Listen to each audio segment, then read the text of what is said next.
What's up, everybody? Welcome into DodgerHeads, presented by DodgerBlue.com, part of the Blue Wire Podcast Network. My name is Jeff Spiegel, joined today by Blake Williams of DodgerBlue.com. Blake, there's a lot of pitching chatter happening around the Dodgers, but possibly nobody that is getting louder attention right now than Dodgers prospect Gavin Stone. This guy is having an incredible spring. He's the Dodgers' #2 pitching prospect in many places behind Bobby Miller. And with the injury to Tony Gonsolin, Blake, I'm just going to cut right to the chase and say Gavin Stone, 8 strikeouts in 3 innings the other day. Should he be the Dodgers' #5 starter to begin the year? He has the talent to do it, but I think they're still going to open with Pepio or maybe even Michael Grove. They have major league experience already. They pitched last year, so they kind of know what it takes. But Stone is incredibly talented. I think he's the guy they're going to rely on in the middle to end of the season more. Or if another injury comes up, maybe he could kind of sneak his way on earlier. But he still needs some development in AAA, get some starts down there and see how it goes. But yeah, he's incredibly talented and a lot of fun to watch. Stone, 5th-round pick back in 2020. He's about 24 and a half years old. You mentioned it, just 6 starts at AAA last season, 23 innings. They were very good innings. I mean, everywhere he pitched high A, double A, and triple A last season. Those ERAs were 1.44, 1.60, and 1.16. The strikeout numbers through the roof. He comes into camp this spring, 6 2/3, 5 hits, no earned runs, 2 walks, and 14 strikeouts. That's right, 14 strikeouts out of the 20 outs that he has recorded. Scoreless, by the way, this spring. And I love the confidence on this guy, by the way. He had a quote: "If I throw my stuff, then I know my stuff is better than their stuff." You've got to love that kind of thing coming out of a prospect, right? Yeah, for sure. And one thing I thought was funny is Connor McGinnis was talking to Kirsten Watson on Sportsnet LA, and she said, like, what's the comp for him? And his answer was like, he has a little Julio in him, he has a little Kershaw in him, he has a little Bueller in him. So I just thought that was funny. Like, you're just going to throw out all the best pitchers in the rotation and say, yeah, he's a bit of all of them. Like, they clearly have him in high regard, and that's encouraging to see. And also just funny to see that they think that highly of him. Yeah, a guy that throws 94, 96, it feels like is the average. There's reports he has touched 98, but the changeup is the nasty pitch. He got a shout out on Pitching Ninja that was making the rounds on Twitter, which is always a positive. Um, we talked about, will he be the guy at the beginning of the season? You mentioned Pepio and Grove. I agree with you. I think Matt and I on our live show both said we think Pepio is going to be the guy who gets it based on just starting a little bit ahead of Grove and having a great spring so far. But I mean, like, has Stone changed anything this spring? I know it's very easy and cool to say spring training stats don't matter, and that's sort of true. I would say it's mostly true. Maybe it's not as certainly true as sometimes it gets mentioned. But when you see a guy like Stone come out, a top prospect, and not just pitch well, but I mean, 8 strikeouts in 3 innings the other day, no matter who that's against, it's pretty impressive. So Dave Roberts has said he will certainly be in the major leagues this season at some point. Has Stone maybe moved up the timeline in your estimation, Blake? Like, are we talking about maybe it was post All-Star break to begin the spring, and maybe now we're talking about closer to the middle end of May?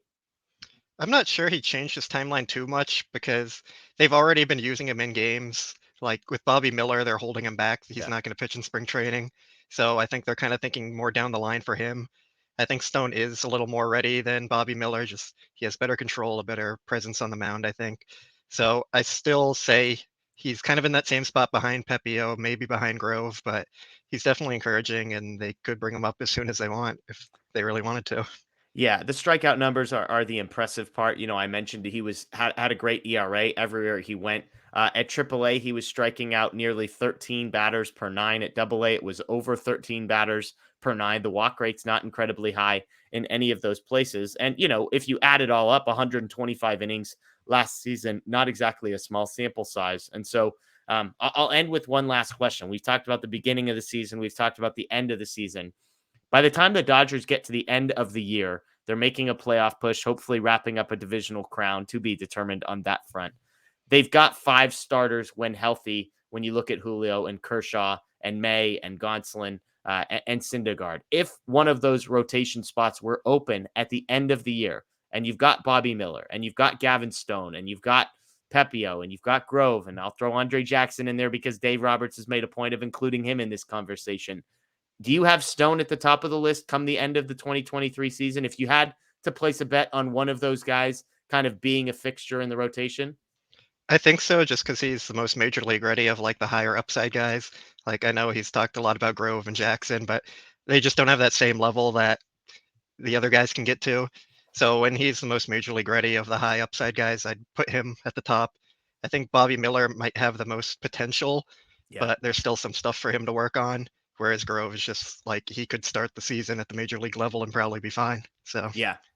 Yeah, I'm with you. You when you look at that group, there are guys that have high floors and there are guys that have high ceilings. I think with Stone, he's kind of the best combination of all of them. I think Miller undoubtedly has the highest ceiling of any of those guys with the ability to throw as hard as he does and the plus breaking balls that he's got as well.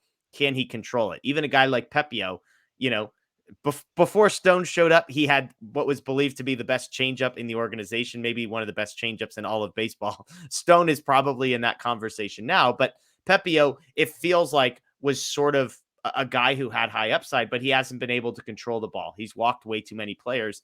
And so Stone feels like he gives you a higher upside than Ryan Pepio. And while Pepio maybe benefits or is hurt by the fact that he's already struggled a little bit at the major league level, Stone, because he hasn't even gotten that chance, it feels like the floor is reasonably high as well. And so I'm with you. I think if I had to bet on one of these guys being a huge contributor towards the end of the year, I think I would go with Stone. And I'm not changing that or saying that because of holy smokes, he struck out 8 guys in, 3 innings of a minor league game against the Oakland Athletics, a game he didn't start. Like, that's not why I'm saying this about Gavin Stone.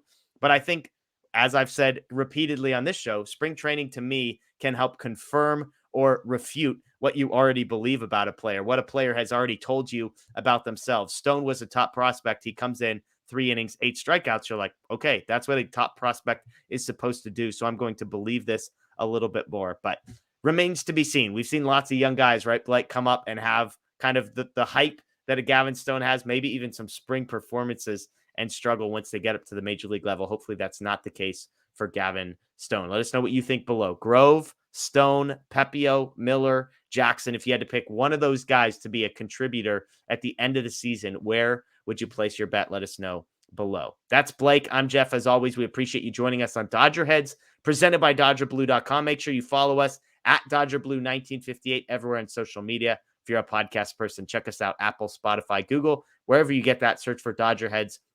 Rate, review, follow. We greatly appreciate it. As always, enjoy the rest of your day. And of course, go Dodgers.